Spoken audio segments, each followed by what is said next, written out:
5-1. Bonjour et bienvenue dans le Buzz TV de TV Magazine. Ravi de vous retrouver pour ce nouveau Buzz TV après quelques petits jours d'absence. On fait ce qu'on peut avec les grèves et au milieu des grèves, mais nous sommes aujourd'hui en direct pour 20 minutes de direct et d'interaction avec notre invité du jour qui a bravé les embouteillages, le froid et évidemment tout ce qui s'ensuit. Il est l'une des pièces maîtresses et l'une des plus précieuses également de la télévision et de notre information car il permet de comprendre mieux les enjeux de la société dans son talk-show quotidien. Cette ancienne star du 20h nous offre sur un plateau d'argent des débats de qualité où la finesse de l'analyse prime souvent sur la petite phrase qui fait le buzz. Et s'il est sur ce plateau ce matin, c'est parce qu'il s'apprête à vous proposer un documentaire inédit sur l'un des traumatismes encore les plus vifs de notre ère contemporaine. Bonjour David Pujadas. Bonjour. Merci d'être avec nous. La bataille de Notre-Dame, c'est le titre du documentaire que vous produisez qui sera diffusé sur TF1. Ce sera dimanche à 13h35 dans la case Grand Reportage. C'est une case qui marche très bien, une case qui est juste après le JT d'Anne-Claire Coudray. Alors c'est une enquête incroyable sur laquelle vous allez revenir. Vous allez parler des longues heures qui ont suivi évidemment l'incendie de Notre-Dame, cette lutte des pompiers face aux flammes qui ont ravagé l'édifice. C'était il y a 8 mois à peu près maintenant. Au vu des dégâts de ce qu'il y a, juste avant qu'on rentre dans le vif du sujet, la bataille, elle a été remportée par qui? Est-ce que le feu a quand même un peu gagné? Est-ce que ce sont les pompiers qui ont gagné? Le bilan qu'on peut dresser. La bataille n'est pas complètement gagnée évidemment puisqu'il n'y a plus la charpente, il n'y a plus la flèche, mais le trésor est sauvé et surtout Notre-Dame est toujours debout parce que les deux beffrois sont toujours là et c'est ça le symbole. La façade de Notre-Dame, elle est toujours là et elle a failli tomber. Absolument, ça s'est joué à très peu de choses. Voilà. Absolument, on est en direct évidemment avec David Pujadas, vous allez voir ce documentaire est passionnant, vous allez découvrir des images évidemment en avant-première, nous sommes sur tvmag.com, sur lefigaro.fr et sur la page Facebook de TV Magazine sur laquelle vous pouvez poser toutes vos questions à notre invité. Regardez-vous son talk-show, allez-vous regarder ce documentaire ce soir, le regrettez-vous aux 20h de France 2, aimeriez-vous le voir à nouveau présenter des JT? N'hésitez pas, toutes vos questions, toutes vos remarques et vos suggestions. Il répondra à tout cela après les news médias de Damien Canivez.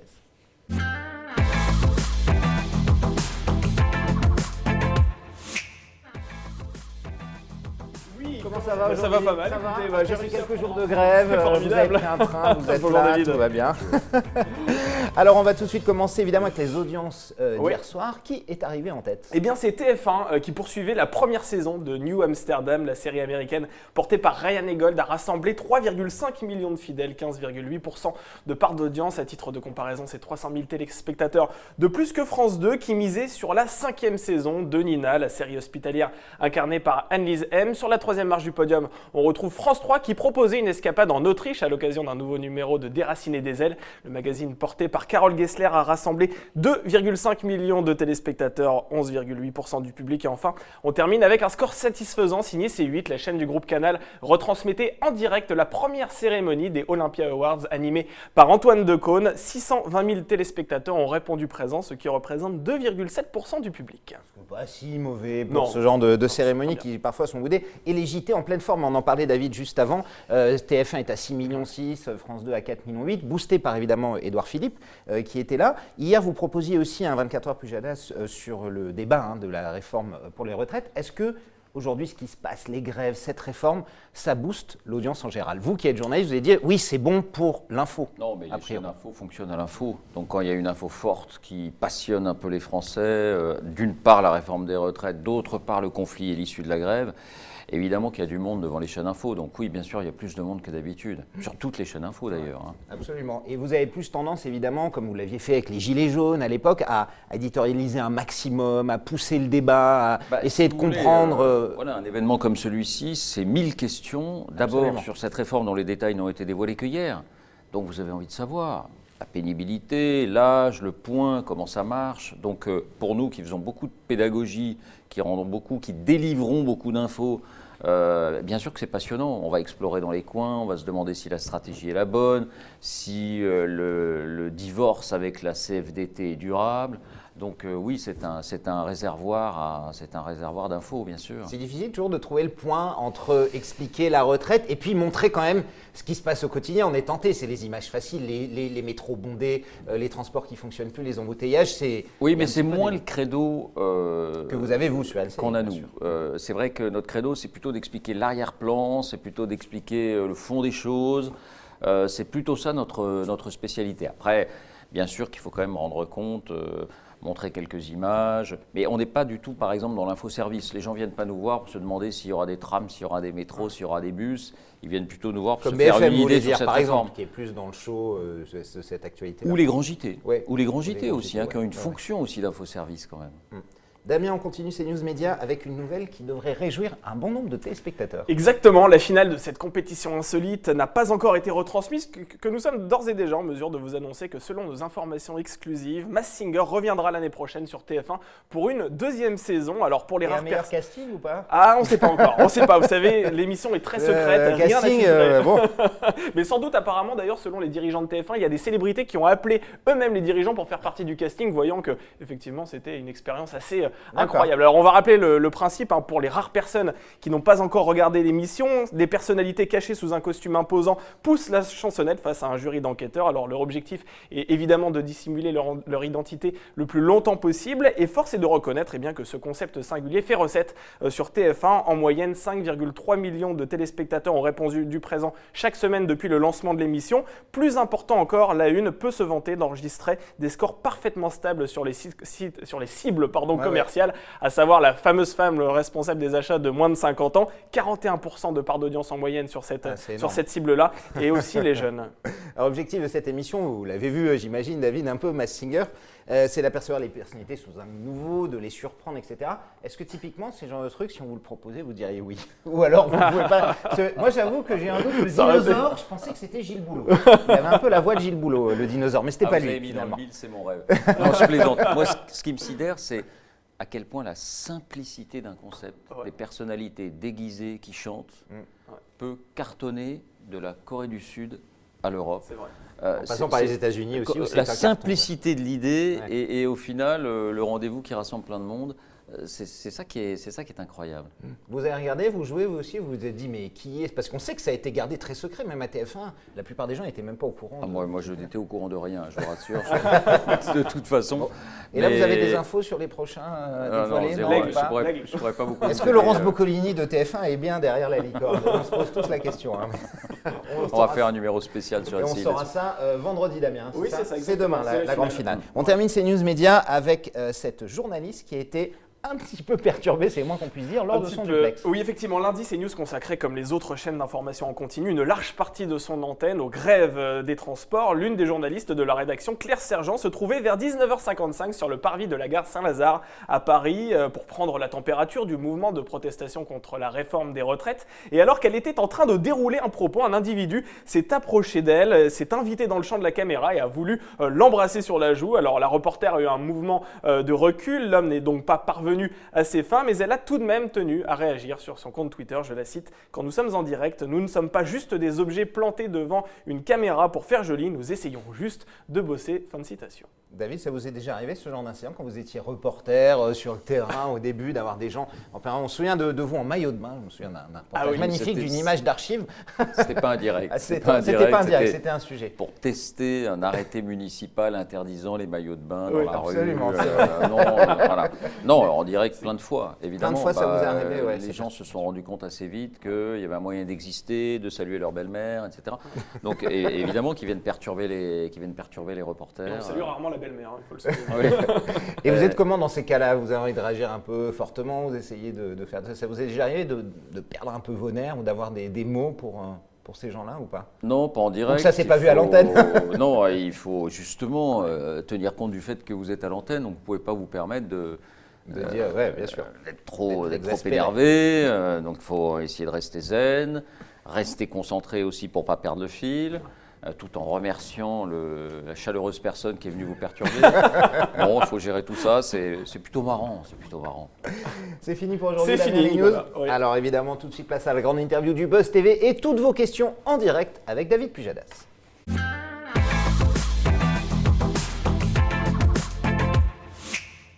TF1 diffuse dans la case Grand Reportage la bataille de Notre-Dame. Ce sera ce samedi. J'ai dit dimanche, mais c'est bien samedi à 13h35, juste après le JT, un documentaire exceptionnel que vous produisez dans lequel vous allez revenir sur cette guerre, cette lutte acharnée livrée par les pompiers de Paris lors de l'incendie de Notre-Dame. Pourquoi David avait eu envie de vous pencher sur ce sujet-là, maintenant? On a l'impression d'avoir vu pas mal de choses sur Notre-Dame. Qu'est-ce qu'on va voir d'exceptionnel que nous n'avions jamais vu dans ce reportage? C'est exactement ça. Moi, je pensais tout savoir de cette nuit, parce que j'ai quand même d'abord couvert ça en direct, et puis ensuite je m'y suis intéressé. Je ne savais rien de ce qui s'est passé réellement. Et je l'ai découvert. Plein d'épisodes inédits. Comment, lors de la chute de la flèche, l'effet de souffle était tellement puissant qu'il a fermé les portes de Notre-Dame. Il y avait 20 pompiers à l'intérieur. À ce moment-là, les pompiers se sont dit, on a perdu 20 hommes. C'est mort. C'est fini. Et comment ils ont réussi à rouvrir la porte en formant un pack de rugby avec des gens sur le parvis. Comment Emmanuel Macron lui-même a eu à prendre la décision de, en quelque sorte, pardon pour l'expression, l'assaut final, pour tenter de sauver les beffrois, alors que sinon tout était perdu. Mais il y avait 2 brigades de pompiers qu'on devait envoyer dans ces tours déjà en feu, au risque de leur vie, pour sauver un monument, pas des vies humaines, un monument. Eh bien, c'est le chef de l'État lui-même, comme pour une opération militaire de libération d'otages à l'autre bout du monde, qui avalise la décision, qui donne son feu vert au général des pompiers, qui vient avec un petit papier. Et ça, non seulement on le raconte, mais on le montre parce qu'on a trouvé ces images. Donc, si vous voulez, il y a au moins 5, 6, 7, 8 épisodes qu'on ne connaissait pas, qu'on dévoile et qu'on montre la plupart du temps parce qu'on a mis la main sur ces images. Ces images sont essuyées par qui, David? C'est les pompiers eux-mêmes? Souvent, ce n'est pas des équipes forcément de reportage. Hein. Non, pour la plupart. En fait, les pompiers sont très économes de leurs apparitions. Ils ont reçu des centaines de demandes du monde entier pour leurs témoignages, pour leurs images. Ils ont accordé 2 feux verts, à nous et à CBS. Donc on a d'une certaine manière l'exclusivité avec CBS des images, de leurs liaisons radio et de leurs témoignages. Donc vous allez entendre Marie-Ange, une jeune pompier, c'était son premier feu, elle arrive, elle se trouve face à des flammes de 20 mètres. Elle raconte, vous allez entendre le général Gallet, le général des pompiers, c'est lui qui a mené toute cette opération, donc il la raconte de l'intérieur. Une dizaine de témoignages de pompiers comme ça très forts, qui étaient sur le devant du feu. Donc c'est principalement auprès d'eux qu'on a obtenu ces images, parce qu'on a obtenu leur confiance. Alors il y a ces images notamment dont vous parliez, de cette réunion au sommet, on va dire, entre Emmanuel Macron et le général Gallet qui gère les opérations de pompiers. C'est assez incroyable de se retrouver comme dans cette espèce de QG. On a vraiment l'impression que là, on fait face à, comme vous l'avez dit, une prise d'otage, un attentat terroriste. On a l'impression qu'on est dans le même type de Exactement, vous avez de sécurité, de réunion. 7, 8, 9 membres du gouvernement qui sont derrière, le préfet de police, la maire de Paris, et puis face à face, le général Gallet et le président de la République. Et le général Gallet lui montre son papier et lui dit voilà, l'opération de la dernière chance, c'est ça, mais il y a une vingtaine d'hommes qui peuvent laisser leur vie, il y a un risque, moi je suis prêt à l'assumer, et vous? Et le président de la République lui répond d'un geste, d'un signe, et lui dit on y va. Et c'est comme ça que se déroule l'opération de la dernière chance. Et ça, comme si on était une petite souris aux premières loges, on le voit, on l'entend, on y assiste. C'est ça qui est magique, c'est un des moments les plus forts du documentaire. Alors l'incendie, hein, on l'a peut-être oublié parce que ça a été ramassé sur le temps et puis c'était la tombée de la nuit aussi. Ça a duré près de 15 heures ce combat, un combat absolument acharné. Pourquoi ça a duré aussi longtemps, David? C'était quoi, la complexité du site, la complexité de l'incendie, les décisions qui sont compliquées à prendre? Et puis parce qu'à partir du moment où vous avez un foyer tellement important comme celui de la charpente, aussi étendu, aussi fort, avec des températures qui dépassent 1000 degrés, un lac de plomb fondu qui a envahi Notre-Dame, il faut des heures et des heures pour arriver à l'éteindre.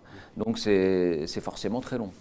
Damien. Oui, nous sommes en direct sur la page Facebook de TV Magazine, sur le Figaro.fr. Plein de questions, plein de commentaires. On salue Todette, on salue Léandre, Maurice. Une question de Dominique qui souligne que c'est vrai, on n'a jamais eu vraiment d'informations sur les raisons de cet incendie. Est-ce qu'on va en savoir davantage dans votre documentaire? Alors nous, on a choisi, vous savez, un bon doc. C'est un doc. Il est anglais, il y a un angle précis. Un angle. C'est ça.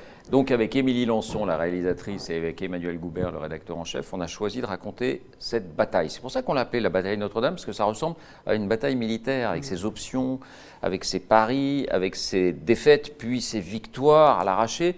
Donc c'est vraiment comment on a réussi à circonscrire, puis à éteindre cet incendie. Ce n'est pas enquête sur les causes de l'incendie, ce n'est pas enquête sur pourquoi il y a eu une demi-heure de retard à l'allumage, parce que c'est pour ça que cet incendie a été aussi difficile à maîtriser, parce qu'il y a eu une demi-heure de retard à l'allumage, avant qu'on appelle les pompiers. Donc ce n'est pas une enquête, ce n'est pas non plus un reportage sur comment faut-il reconstruire Notre-Dame, c'est vraiment les 4 heures sur ces 15 heures, les 4 heures décisives où ça s'est joué, comment ça s'est joué, avec qui, dans quelles conditions. Donc c'est ça notre angle. Donc les raisons d'enquête, ça peut être une enquête passionnante, hein, les raisons du déclenchement de l'incendie. Mais c'est pas du tout ce que vous allez faire. Mais vous qui avez enquêté sur ce sujet, est-ce que vous avez eu des petites confidences de la part des pompiers sur justement les raisons de cet incendie? On parle d'un départ de feu à cause des travaux. Est-ce que c'est vraiment le cas? Est-ce que vous en savez davantage? On a eu plein de confidences, pas seulement des pompiers, des architectes, mais la vérité, à ce jour, personne ne la connaît. Il y a une enquête judiciaire. Il y a une enquête, oui. Et voilà, il y a des gens qui vous disent c'est pas possible qu'on ait pu arriver à mettre le feu à ces poutres gigantesques sans qu'il y ait eu une source de chaleur autre qu'un simple petit court-circuit. Il y en a d'autres qui vous disent mais non, il y avait un ascenseur, le câble de l'ascenseur, s'il y a un court-circuit, il tombe en fusion et ça peut suffire. Vous entendez tout et son contraire. Mais il y a je ne sais pas si la justice arrivera à déterminer ça un jour, ce sera intéressant. Mais pour l'instant, on ne connaît pas la vérité. Les thèses de l'attentat, elles sont complètement écartées ou ça reste une possibilité infime malgré tout, David? Je n'en sais rien. Je n'en sais rien et honnêtement, je me garderais bien de dire ça. Je ne sais pas où en sont les enquêteurs, je ne sais pas où en est la police judiciaire, donc je me garderais bien de dire quoi que ce soit là-dessus. Alors pour revenir sur le documentaire, la bataille de Notre-Dame, on apprend dans votre documentaire notamment que les pompiers ont décidé de sacrifier la toiture de la cathédrale pour sauver notamment la façade et les deux beffrois. Ça s'appelle la part du feu. Ah, c'est ça, la part du feu, ça veut dire qu'à un moment donné, on considère que l'incendie est tellement fort qu'on n'a pas les moyens de lutter sur tous les fronts. Donc on décide de sacrifier ceci pour tenter de sauver cela. Et en l'occurrence, les pompiers, c'est vrai, quand ils voient la charpente en train de brûler, ils se disent c'est fini, on n'y arrivera plus. Donc tous les moyens, on laisse brûler. Tous les moyens, on les rapatrie pour sauver ce qui peut être sauvé, c'est-à-dire les 2 tours. Parce que c'est ça le symbole de Notre-Dame. Le monde entier nous regarde. Et si les 2 tours s'écroulent, Notre-Dame, c'est fini. Alors on apprend justement dans le documentaire qu'un départ de feu, un des départs de feu est dans une de ces tours, dans un des beffrois. Et à ce moment-là, dans quel état d'esprit sont les pompiers? Est-ce qu'à un moment, on se dit ils vont baisser les bras? Parce que quand ça part là, dans ce dernier lieu qu'ils essaient de sauver, on imagine leur état d'esprit. C'est là que se pose la question cruciale, c'est qu'ils veulent sauver ces 2 tours, donc ils se disent on va faire une barrière d'eau entre les flammes et puis ces tours. Sauf que le dessinateur, ce qui est un personnage clé dans cette bataille, c'est le dessinateur. Vous pouvez avoir tous les drones du monde, toute l'électronique du monde, à un moment donné, l'œil humain fait la différence. Donc il y a un dessinateur qui est d'abord un observateur. Pourquoi dessinateur? Parce qu'il fait des dessins et qu'il dessine l'état du feu et qu'il porte ses dessins au général qui, lui, va pouvoir prendre les décisions en connaissance de cause. Un simple dessin sur une feuille, c'est à partir de là aussi que le général prend ses décisions. Et donc, ce dessinateur, il fait un tour autour des beffrois, des 2 beffrois, et il se rend compte qu'il y a une lumière suspecte dans l'un des 2 beffrois. Il se demande si c'est un reflet, il va regarder et il voit qu'en fait, le feu a pris dans l'une des 2 tours. Donc à ce moment-là, il ne suffit pas de les protéger. Il faut éteindre ce feu. Pourquoi? Parce que dans les tours, il y a les cloches. Elles sont massives, elles sont énormes. Et si le feu prend trop fort, les cloches s'effondrent. Il y a une cloche de 13 tonnes. Et si la cloche s'effondre, la tour s'effondre sous le poids de la cloche. Et donc, lui, il constate que le feu est à l'intérieur. Donc, les commandos de pompiers doivent rentrer à l'intérieur des tours. Or, à l'intérieur des tours, il est déjà en train de se consumer. Donc, les planchers sont fragiles. Et il y a le chef du commando qui va tomber à un moment donné, qui va traverser le plancher, mais il est retenu in extremis grâce à quoi? Grâce à la bouteille d'oxygène qu'il a dans son dos et qui lui permet, qui lui sauve la vie, en fait, d'une certaine manière. Vous le racontez vraiment comme un film à suspense, et c'est ce qui est parce que je l'ai découvert, moi, c'est formidable. Allez, une petite remarque cocasse de Maurice. Je crois autant à la reconstruction en 5 ans de Notre-Dame qu'au maintien du niveau de nos retraites. Voilà, c'est son commentaire. Est-ce que vous pensez, à titre personnel, que Notre-Dame pourra être reconstruite en 5 ans, ou ce sera un petit peu trop court? C'est une autre bataille. C'est une autre bataille. Et pour l'instant, elle prend du retard. Ça paraît, parce que les conditions de travail des ouvriers à l'intérieur sont soumises à des normes extrêmement rigoureuses en raison des émanations de plomb, en raison des risques d'effondrement. Et donc pour l'instant, ça part très lentement. Mais je le souhaite en tout cas. Je ne sais pas s'ils y arriveront, mais je le souhaite. Alors ce documentaire, évidemment, il est exceptionnel, David, on l'a dit, vous nous l'avez raconté dans les détails. Il s'adresse en plus à un sujet, il s'agit d'un sujet qui a ému tout le monde, qui a touché tout le monde, notamment ce jour-là. Pourquoi est-ce qu'un documentaire comme ça, TF1, exceptionnellement, ne peut pas le programmer en prime time? C'est pas possible ou pas? Vous avez demandé quand même? je ne me serais pas permis de dire, écoutez, ça, c'est un prime time comme Masked Singer. Ça aurait été mérité pourtant. Merci, mais Alors on rappelle que cette case une grand décision. reportage fait souvent 3-4 millions Oui, c'est de des grosses spectateurs. audiences. Ça C'est reste des quand très même grosses audiences. C'est une case très puissante. C'est une décision exceptionnelle que TF1 décide de consacrer un prime time à un documentaire. Mais là, c'est Notre-Dame. Là, c'est Notre-Dame, c'est l'événement de l'année. Je pense qu'ils ont évalué ça et qu'ils se sont dit, voilà, la meilleure case, c'est celle-là. Ça, si vous voulez, nous, on produit, le diffuseur décide après. Et évidemment, on rappelle aux téléspectateurs que ce programme sera disponible en replay et que vous pouvez le voir après pendant de longues semaines, hein, même de longs mois, où Voilà. il restera. Il sera en vendu replay. à tous les pays Netflix du monde. Alors Netflix, discussion en cours. Je n'en dis pas plus, mais en tout cas, il sera largement vu à Netflix est l'international. intéressé par votre documentaire, David, aussi? Il y a Ouais. des discussions. D'accord. Est-ce que les documentaires, notamment en première partie de soirée, en accès sur vos chaînes, hein, TF1, que ce soit TMC, qui en passe aussi de temps en temps, des documentaires ou parfois LCI, est-ce que vous regrettez qu'il n'y en ait pas assez, qu'il n'y en ait pas plus? On recevait sur ce plateau il y a quelques semaines Mélissa Torio pour un documentaire qui avait un documentaire en prime sur France 5 et qui disait que c'était de plus en plus compliqué d'avoir des documentaires forts et importants à cette heure-là. Alors oui et non, on est quand même un pays qui aime le documentaire, on est un pays qui produit du documentaire, comme on est un pays de cinéma, on est aussi un pays de documentaire.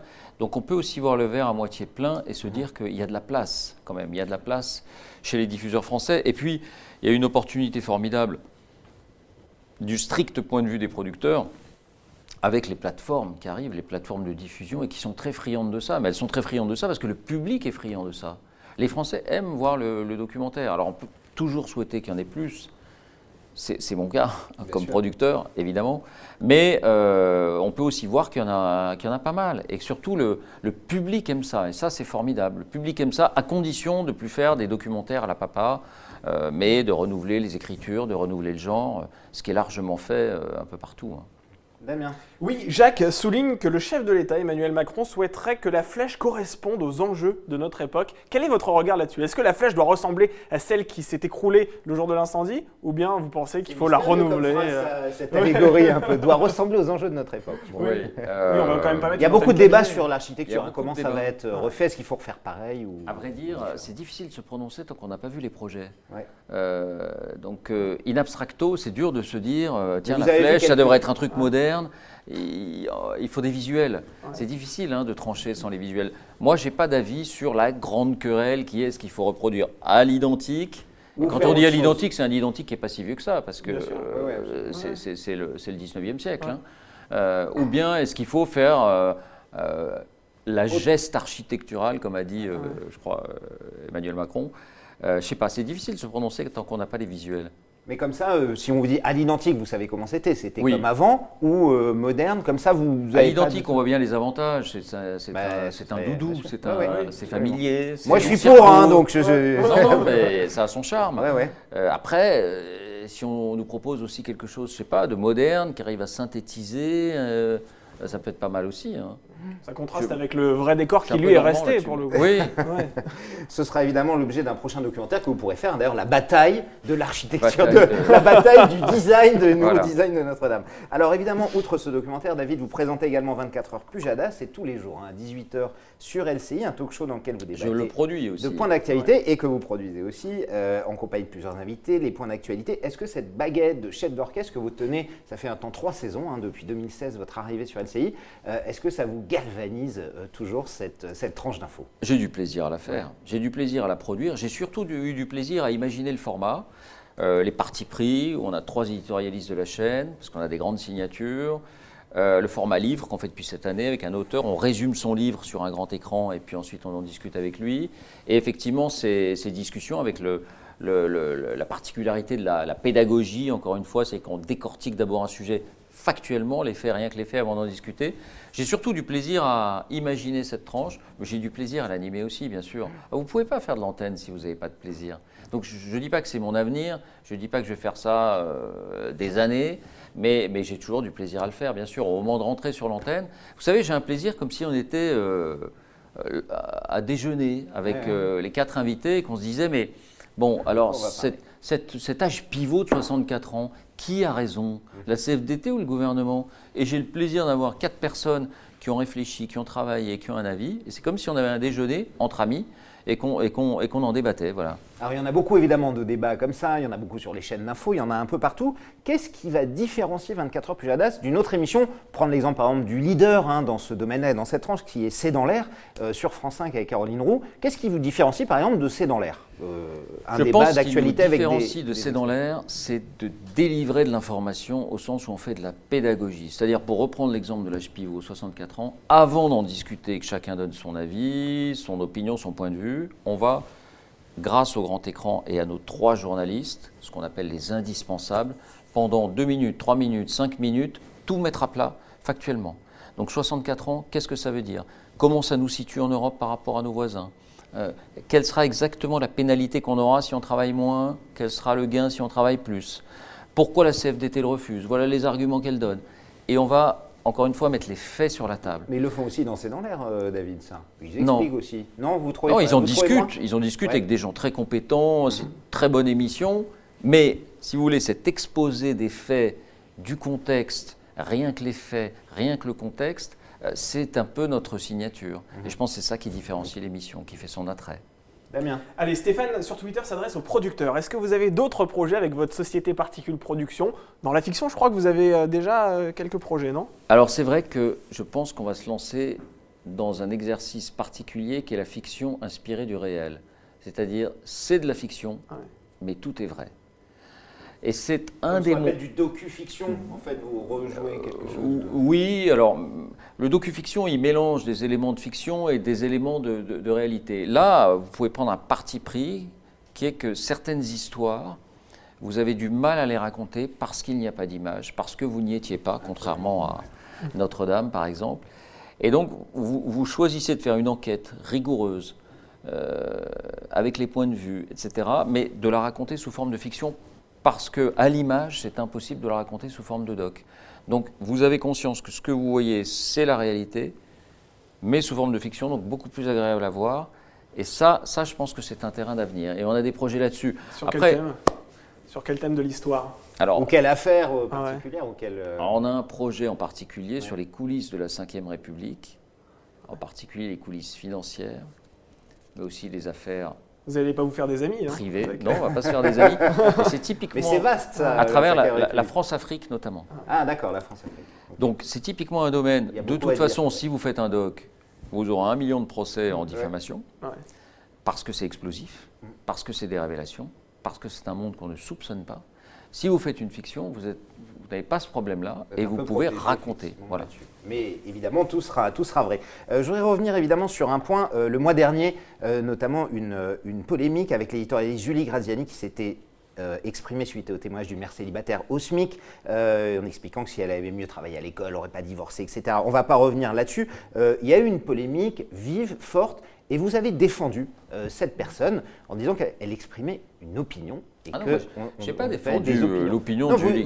Je m'interdis de porter un jugement sur ce qu'elle a dit. Vous avez dit qu'elle exprimait J'ai dit simplement, il y a une limite, c'est quand quelqu'un appelle à la violence, la diffamation, ce qui peut tomber sous le coup de la loi. Ou la diffamation. Ouais. Et là, il faut dire stop.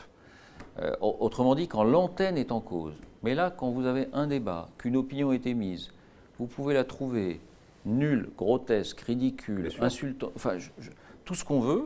Il y a un débat, une personne lui répond immédiatement, en l'occurrence, elle l'a fait bien avant moi, Aurore Laluc. C'est le débat. Et l'antenne n'est pas en cause. Cette personne, on peut dire, cette opinion est scandaleuse, mais c'est un jugement. Moi, évidemment, je m'abstiens de porter un jugement sur les opinions de mes invités. Si je devais être d'accord avec tous mes invités, on est d'accord, bien sûr, il n'y aurait jamais de débat. Donc ça m'a semblé un peu disproportionné par rapport à l'émission. Après, c'est l'affaire de Julie Graziani, elle a émis cette opinion, elle se défend, mais pour moi, je suis en dehors de ça. La seule chose que je n'ai pas beaucoup, qui m'a un peu attristé, c'est qu'on dise l'émission cherche à faire parler d'elle avec ce genre de choses. Ça, c'est les gens qui ne regardent pas l'émission qui disent ça. Voilà, alors, mais justement, un avis, je vous en parlais, parce qu'un avis, une opinion, comme celle qu'a eue Julie Graziani, aujourd'hui peut susciter immédiatement, on l'a vu, une polémique incroyable, des signalements au CSA. Est-ce que vous pensez aujourd'hui que la liberté justement d'opinion, elle est en danger sur les chaînes? On a l'impression qu'aujourd'hui, dès que quelqu'un exprime une opinion, hors évidemment problème légal, juridique, diffamation, etc., on a l'impression que c'est immédiatement la mise au pilori et qu'on accuse tout le monde après tout, hein, la chaîne, le producteur, le diffuseur, enfin... Il y a eu plusieurs épisodes qui nous ont fait tellement réfléchir, y compris les débats interdits à l'université parce qu'il y avait des manifestations, etc., qu'on y a consacré un numéro de la grande confrontation. Donc et justement, non mais vous avez raison de poser la question, parce que ce thème est passionnant. Je ne sais pas si on peut dire que la liberté d'opinion est menacée, parce qu'en même temps, en France, on peut tout dire. Il faut se souvenir que Harakiri avait été censuré en mai 68, et c'était au moment de la mort du général de Gaulle, et que c'est devenu Charlie Hebdo. Tout ça, c'est terminé, donc formidable. En revanche, j'ai l'impression que toute la France dit « je suis Charlie », mais en même temps, dès qu'une opinion s'écrit, on dit « vous n'avez pas le droit de le dire ». C'est étrange. Voilà, moi ce qui m'inquiète un peu, c'est à quel point les réseaux sociaux et l'humeur des réseaux sociaux peut déborder dans le débat public. Qu'il y ait 80 000 types sur Twitter qui s'insultent à longueur de journée entre eux, pourquoi pas, c'est leur affaire. Mais le problème, c'est quand ça déborde sur la scène publique et qu'on en vient à se dire « Ah, ces opinions, on ne devrait pas les dire, c'est scandaleux, etc. » C'est ça le problème, c'est les réseaux sociaux pour vous? En tout cas, c'est une pression telle qu'à un moment... Voilà, et c'est la façon dont on est trop sensible à la pression des réseaux sociaux. Parce qu'encore une fois, chaque média a son mode de fonctionnement. Que Twitter suscite des enfièvrements comme ça, où les gens s'insultent sur rien du tout. Bon, après tout, c'est l'affaire de Twitter. C'est plus grave quand ça vient d'éteindre sur notre esprit public et où on se demande si il ne faudrait pas interdire ce genre de truc. Voilà, là c'est plus préoccupant. Et c'est ça que j'ai constaté à ce moment-là. Damien, on prend une dernière question et on passe à la fin. Justement, on reste dans la catégorie polémique puisque Sandrine souhaitait vous faire réagir concernant les frasques d'Alain Finkielkraut dans votre émission justement consacrée à la liberté d'expression. On va rappeler, elle se trouvait face à la féministe Caroline Dehaas et sous le ton de l'énervement, il a dit « je viole ma femme tous les jours », mais évidemment c'était du second degré. Est-ce que cette polémique vous a aussi un petit peu meurtri? Pas meurtri, non, faut pas exagérer. Puis vous savez quand même, c'est vrai que ça a été assez violent. Mais par contre, ça m'a un peu attristé aussi parce que le pire, c'est que dans cette émission, il y avait matière à polémique, c'est-à-dire la façon dont Alain Finkielkraut défend, par exemple, Polanski. Ça peut susciter une polémique. La façon, il y a eu d'autres débats sur la gratitude qu'on doit à la France quand on est immigré ou pas. Bon, ça peut. Mais là, la polémique, c'est une polémique un peu à deux balles. Mais vous savez pourquoi, David? La vidéo a été montée sur Internet, elle a été reproduite. Voilà, exactement. Vous prenez 5 secondes d'une émission. Et les gens qui n'ont pas vu l'émission, comment il viole sa femme et il appelle tout le monde à violer, mais c'est incroyable.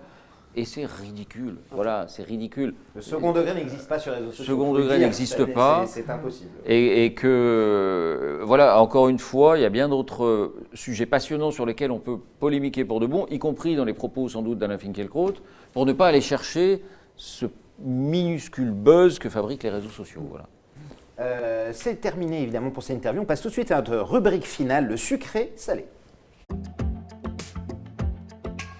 David, on va vous soumettre évidemment au dilemme éternel, sucré-salé. Je vais vous faire 2 propositions et vous me dites laquelle vous choisirez. Est-ce que vous êtes plutôt Gilles Boulot ou Jean-Pierre Pernaut? Allez-y, fâchez-vous avec l'un tout de suite, immédiatement. Vous êtes dur. Non, comme ça, à choisir. Celui auquel vous vous sentez peut-être le plus proche, ou dans 2 styles différents de JT. C'est compliqué. Gilles est un vrai copain. Et Jean-Pierre, j'ai commencé à travailler avec lui il y a 35 ans. Et les gens ne se rendent pas compte de sa qualité. Moi, j'adore Jean-Pierre Pernaut. Allez, je dirais peut-être Jean-Pierre Pernaut. Pour son lien avec le public d'abord, et aussi pour ce qu'on ne soupçonne pas, c'est-à-dire on a tendance à croire qu'il lance des sujets sur les traditions dans les campagnes, mais faites une édition spéciale avec Jean-Pierre Pernaut. Moi j'en ai fait à l'époque sur la Révolution en Roumanie ou sur d'autres sujets de ce type-là. Quand vous étiez à la rédaction de TF1. Quand j'étais à la rédaction de TF1, mais je le vois encore maintenant quand il y a ce genre d'actualité, c'est un super journaliste. La définition des angles, la façon de tenir le journal, l'économie de mots quand il lance des sujets, et puis une forme d'empathie, pas trop exprimée, un peu retenue. C'est un grand présentateur. Bon, alors on va parler de la concurrence. Plutôt Anne-Sophie Lapix ou Laurent Delahousse? Comme présentateur? Oui, en type de JT. Vous voyez, ils ont des styles assez différents. Mais... je dirais plutôt Anne-Sophie, mais... Parce que Anne-Sophie, Laurent, il a su créer un vrai univers, un vrai style, alors qui est clivant, qu'on aime ou qu'on n'aime pas. Mais il a ce mérite-là, celui d'avoir créé quelque chose d'original. Mais Anne-Sophie, comment dire, on est plus proche sans doute dans la vision de l'actualité. Elle fait la semaine, donc le JT que je faisais, en gros, il est resté un peu sur les mêmes fondamentaux, donc je me sentirais sans doute plus proche d'elle. En intervieweur, plutôt Jean-Pierre Elkabbach, plutôt Jean-Jacques Bourdin? Je dirais quand même Jean-Jacques Bourdin. Ouais. Elkabbach a été un grand intervieweur, c'est indéniable, et puis il a l'art de créer un rapport de force avec l'invité. Mais Bourdin, c'est quand même, il peut être agaçant, Jean-Jacques Bourdin. Il peut rouler des mécaniques un peu trop, il peut faire un peu de cinéma. Mais il connaît ses dossiers sur le bout des doigts et il se passe quelque chose, quoi. Voilà, il se passe quelque chose. C'est un des grands intervieweurs.